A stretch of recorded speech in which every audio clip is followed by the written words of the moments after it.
Okay, so we've opened up the neck area. And as you can see, really two main structures here. There's some, vessels and connective tissue and thing, but we can see two. This first one, if you look really carefully, can you zoom in? You can see little rings on it.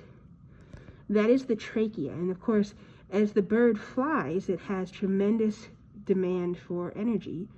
And if you recall your biology, we breathe in order to supply our cells with enough oxygen to do aerobic respiration. So the bird has to have some really impressive adaptations to get air to its body so we can get enough energy for flight. So this is the trachea. It inverts down here, which we'll get to later. This other structure comes from the mouth. You can see if I stick the probe in there. Oops, sorry. It goes in. Well, I just broke through the bottom of the mouth, but it comes here, and the esophagus lands into called a crop. Okay, so to orientate ourselves, this is the neck area, and this muscle that's like an esophagus here is part of the digestive tract, and the bird will take in tremendous quantities of food that's available and hold it in its crop. And the crop is a very thin-walled organ that I have sliced through on both sides as I tried to dissect this. You can see it had quite the meal beforehand. And one of the reasons this is so distended is because it ate just a tremendous amount of food. And this is all part of the crop. And so as I sweep this stuff out of there, these seeds, I wonder if that's how they used to catch them, we can see how this broke open here, and it really filled in a lot because I broke it open. Normally wouldn't do that. It really filled in a lot of this cavity. And then notice, I'll turn it around so you can see these tremendously thick muscles here. Those are the pectoralis muscles. Okay, so I have cut to the bottom of the sternum, and I'm going to use my hand in there. I'm just going to pry up, and as I go through, I want to keep the organs away from the abdominal wall. I'm going to take my scissors or my scalpel and cut through these muscles a little bit on either side. Try to, a lot of you are going to be bothered by that noise, I know. Try to get in here a little bit more. And then as need be, I'm going to cut on either side. And notice the thickness of this muscle that I'm retracting. What you just heard break was this, some of the attachment points and some of the bones of the shoulder. All right, I'll just stop. And as I trim this up to try to take it off, we can see the crop, which would have come here, is resuming out through into the cavity here. Okay, so when you first get into it, again, this is the crop going through that I broke through, and it goes dorsal, which would be under in this case, to the heart. So this large structure is a heart. Now the bird, which as I mentioned requires tremendous efficiency, has, like mammals, a 4-chambered heart. So we will cut this open later. The crop comes underneath the heart. If I stick my probe down through it, you can see where it goes. It goes underneath the heart and comes out. Of course, this large structure, which has been the case in so many of the organisms that we looked at, is the liver. It produces digestive enzymes and filters toxins out. And if I lift up the liver, what I find is broke off a piece. What I find is this hard structure.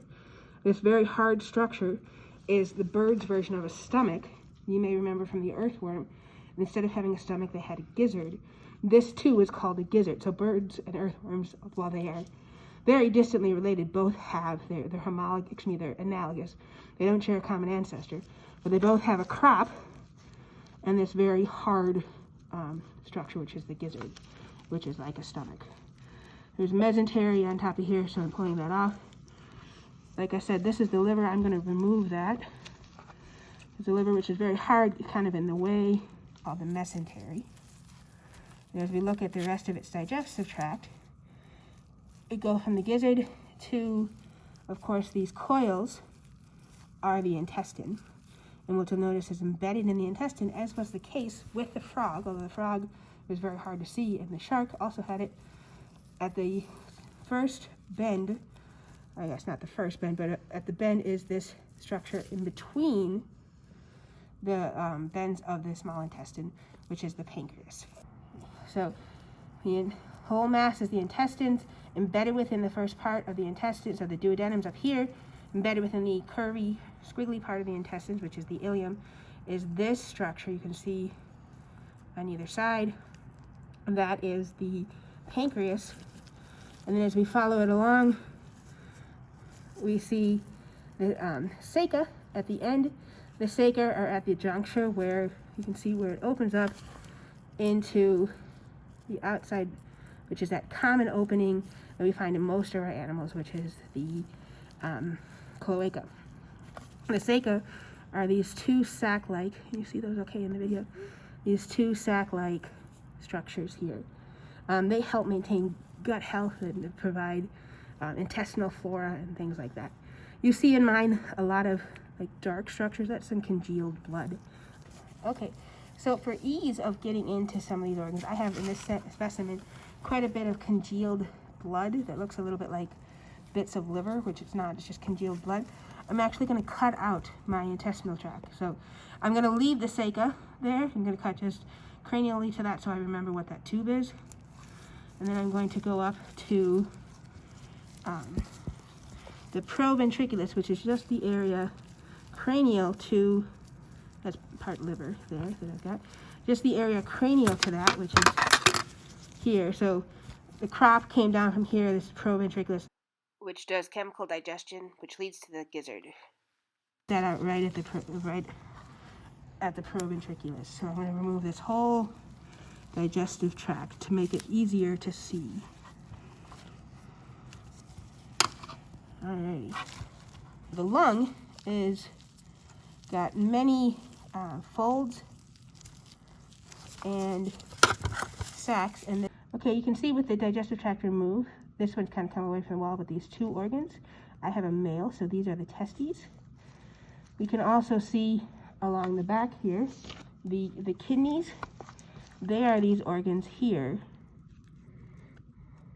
Right, you can kind of see this kind of multi-lobed, kind of tracing it with my probe through the congealed blood. You can see the lung here kind of got smushed on the other side, but you can see the many-chambered lung here, and when I move that out of the way, you can even see the vertebrae connecting to the ribs along here. All right. If we return to the kidney, we can see, actually, if we return to the testes, we can see it's connected here. That is the beginnings of the sperm duct. It kind of got torn away in the rest of this cavity, but connecting to the sperm duct. And finally, I'm going to make a cut through the heart so we can see the 4 chambers.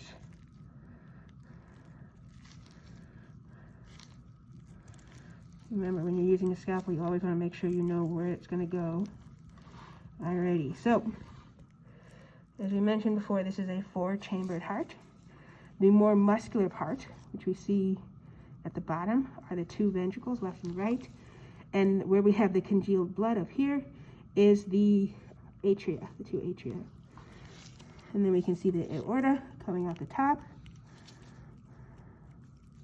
sort of.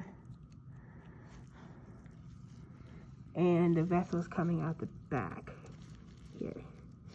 Okay, it's not the prettiest specimen in the world, but that should get us through most of the organs.